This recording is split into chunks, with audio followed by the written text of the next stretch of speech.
लई गले लूट के मोर जिया ओढ़नी में लुकी के तो खाना रखया ओढ़नी में लुकी के तो खाना रखया लई गले लूट के मोर जिया तोरे नैना कर मैं तो निशाना बन गेलो रे दीवाना दीवाना दीवाना बन गेलो दीवाना दीवाना दीवाना बन गेलो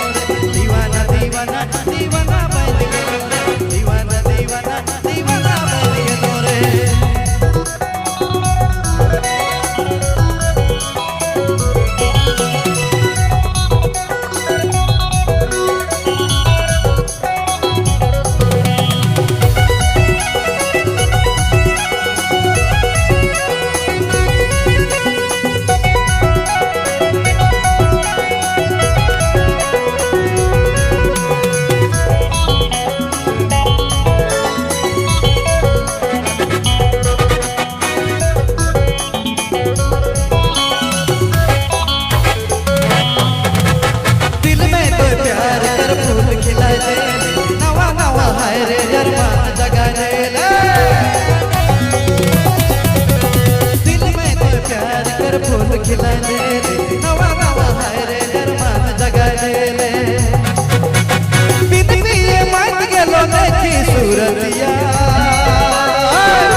पता के कोई हवा में जो है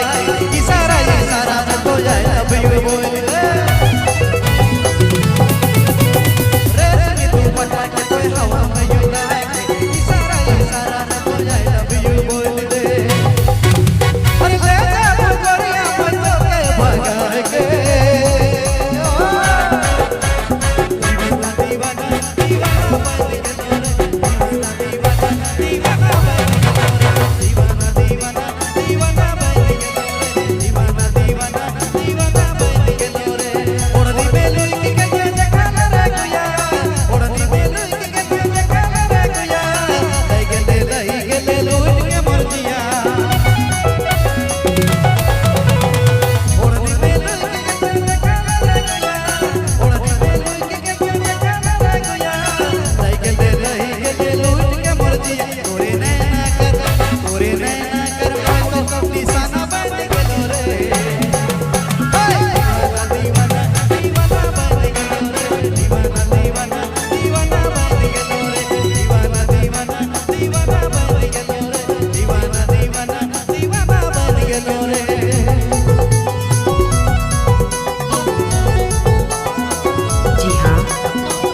सुन रहे हैं